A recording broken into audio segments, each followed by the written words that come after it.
Step inside the booth and unloosen the top 503 line is alive. Shout out to the whole LDBC family, man. It's your boy 503 line. You know what I'm saying? Coming back at you with another video, man.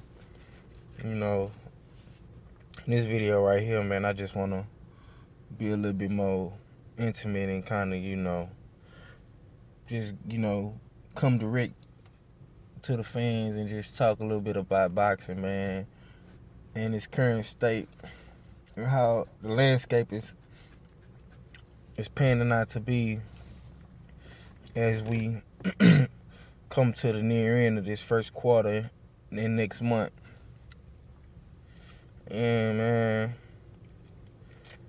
I just gotta say, man, shout out to Santee Sports, Dream Chasing, 78, 1LVZ, you know what I'm saying?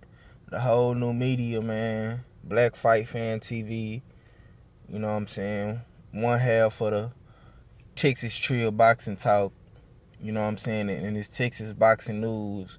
We just got a lot of shit planned, man, in 2017, man. We finna change the whole landscape of this new media. You know what I'm saying? So we got big things coming in 2017, man. Just be on the lookout, man. It's a takeover. But as I check my calendar, man, as of right now, man, February 24th, Friday, it's like 2 in the morning, you know what I'm saying? I'm at work. You know, I ain't made no videos in a couple of days. I got some more trio boxing talk coming with me and the big homie Black Fight Fan TV. You know what I'm saying? I still got some DCB and 503 line collaborations coming. You know what I'm saying? I just got a whole bunch of content coming, man. I'm just, taking it one day at a time, man. You know, not trying to overload myself with work, man. You know, you gotta be able to balance it out, you know what I'm saying? But I just been watching a lot of channels, man, like Santee, Dream Chasing. I've been watching a lot of Mr. Boxer Today, man. And I gotta say, man, that as a true boxing fan, man, I'm just proud to see that the sport is coming back to where it needs to be, man. It ain't there yet, but it's getting there. You know what I'm saying? Like, we got so many good fights coming this year, man. From Wilder and Washington fighting this weekend. We got Tony Harrison and Jerry Hurd, man. Then we got Danny Garcia, Keith Thurman. We got Charles Hadley versus Jamel Charlo. You know what I'm saying? We got Anthony Joshua versus Klitschko. David Hay versus Bellew. Lomachenko supposed to be coming back and fighting. Rigondeaux supposed to be coming back and fighting. We got Canelo versus Chavez Jr. Triple G versus Daniel Jacobs. I mean, you know, it's just a lot, man, that we got coming up, man, in this 2017, man. The current state of boxing is good. I'm gonna give it a B plus.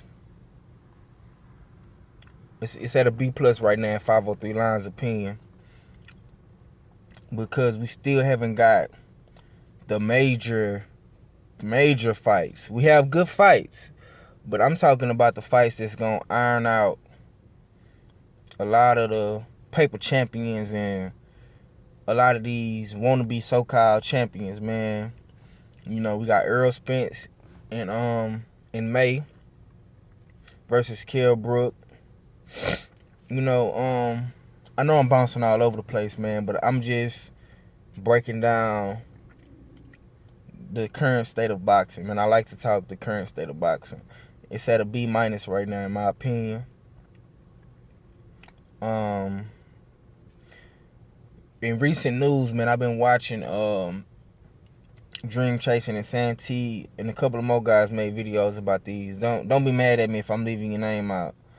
And shout out to my bro Deal Town. He just dropped a video about the heavyweights. I know he a heavyweight guru.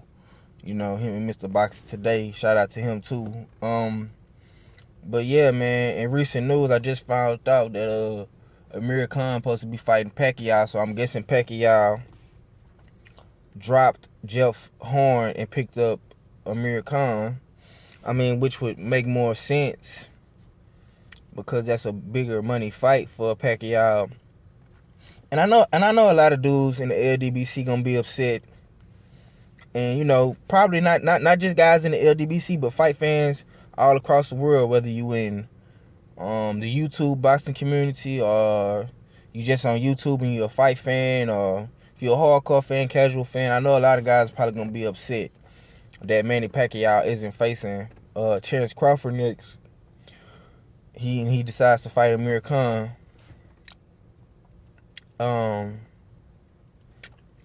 I totally understand Pacquiao, man. After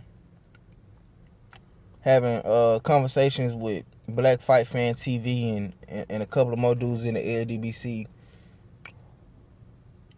I have learned to get a clear understanding of the fight business and the fight game. Manny Pacquiao is on the tail end of his career. At this point, it's just about picking up a bag and going to the bank with Manny Pacquiao. It's not about legacy. It's not about proving that you pound for pound or proving that you the best. He already proved himself to be number 2 pound for pound behind Floyd Mayweather as of right now. You know, and that's just my personal opinion. I'm not mad at the Khan fight simply because this is what we've grown to expect with Amir Kardashian. He's a Kardashian. He's gonna do whatever it takes to keep his name relevant. And as soon as he got done trolling Amir Khan and giving him the fuck around, the fuckery, you know, choking his fucking chicken, playing fucking games as usual, what does he do? Kell Brook calls our bluff, and he takes the Spence fight, as he should have been done. But you know, he tried to get the best fight that was available to him, which is totally understandable because he almost to the tail end of his career, because he in his 30s and he almost at 50 something fights, and he only got one significant name on his resume. So I understand, man. You know what I'm saying? I'm not mad that Manny Pacquiao's taking the money route, man. That's what a lot of fighters are doing in this day and age, especially guys that's on the tail end of their career. Now, Kell Brook and Errol Spence, you know, I just really feel like that Spence should just go into this fight focused. Don't worry about how much praise Kell Brook is getting, because at some point in time, the new media, the LDBC, and dudes with various platforms, we have built up Errol Spence, even though Errol deserves the praise because he's going out there and he's annihilating dudes. He's destroying dudes. Errol Spence by destruction, like my trio brothers say. You know what I'm saying? And that's facts. But at the same time, we built him up to be this American monster superstar. You know what I'm saying? So they see how we are building him up, you know what I'm saying, over here in the States. So of course they gonna give Kell Brook all the praise for taking that fight, and that's all I'm saying. Earl Spence deserved the credit to get built up because he didn't take any easy routes to get to the belt. He did everything he was supposed to do. You know what I'm saying? He wasn't given a belt. You know what I'm saying? He didn't earn, or he didn't shall I say, he wasn't given a spot in the rankings. He earned it. He fought about 4 different guys to get to that spot. Did we see any of these other so-called monsters and God of War dudes do that? And that's all I'm saying, man. I'm not hating on anybody that's in a position, but we got to start calling the spade, calling this shit how it is. We got to be subjective. Stop having these personal agendas. We all have our favorite fighters. We all have our pound for pound lists. We all have our fantasy matchups. But at the end of the day, if you're gonna be on YouTube and have a platform, you have to be real with yourself and you have to be real with your subscribers. Well, I know that's my morals and that's my principles as a man and as a blogger and as a videographer and as a correspondent of this new media family and its LDBC. I'm gonna be real. Now, the current state of boxing can get better and better and better. As long as us, as the media, and as hardcore fans and fight fans all across the world, as long as we push the narrative of the best fighting the best, ironing out all of the paper champions and the fuck boys and the pussy boys that don't really want the smoke. If you don't want to be the best, if you don't want to fight the best, if you just want to collect the payday, you want to get some money, we have to start identifying those type of fighters, which I understand totally. If I'm getting punched in the face for a living, I would want to be compensated well as well. So I totally understand dudes that just want to get paid and they don't want to be a great, or they don't want to be pound for pound, or they don't want to fight the best. It's totally understandable, man. I'm not mad at anybody, man. You know what I'm saying? I'm not.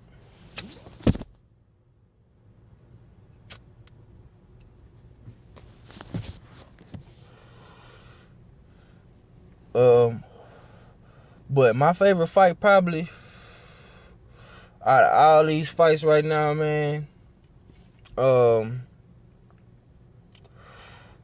besides Errol Spence and Kell Brook, it would probably have to be, well, actually I got 2.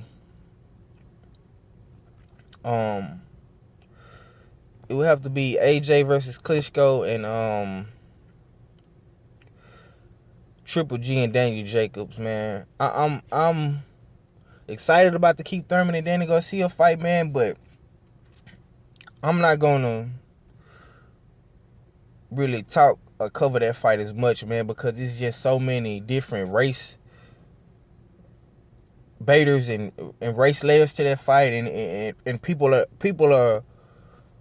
are neglecting the whole fight. People are neglecting the fight. They're making it into a race war. And when guys do that, I just pull back. I retreat, because I'm not here to race bait. I'm not here to start a race war. I'm not picking nobody solely because he's black or he's Hispanic or he's white. And I want you to whoop that. I want the black guy to whoop the Hispanic or the white guy's ass. I'm not doing that. That's why I haven't really talked about the Keith Thurman and Danny Garcia fight. It's a good fight, but people are turning it into something that is not. You know? And you know, that's such a 50-50 toss-up match, man. You know, I don't know who gonna come out on top with that one, man. I'm still thinking about that.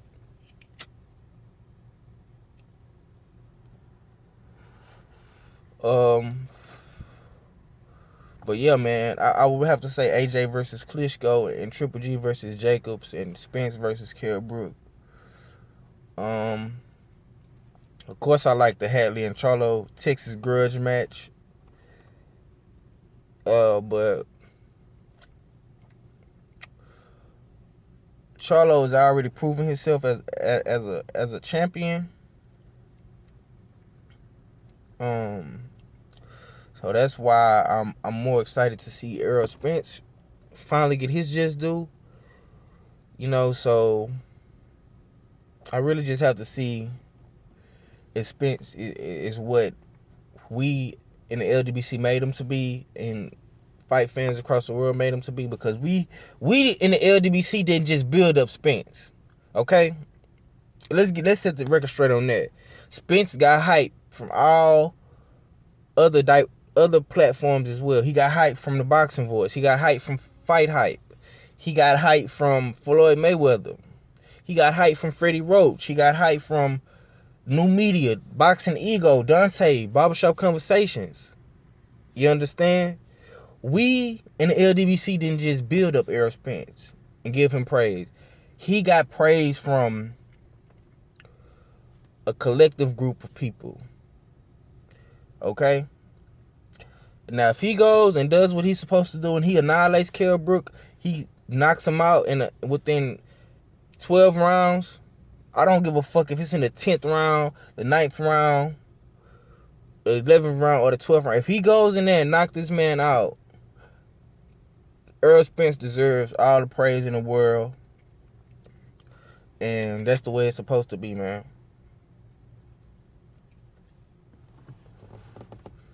So, with that being said, man, my other favorite fight, man, Triple G versus Daniel Jacobs is really got me getting goosebumps, man, because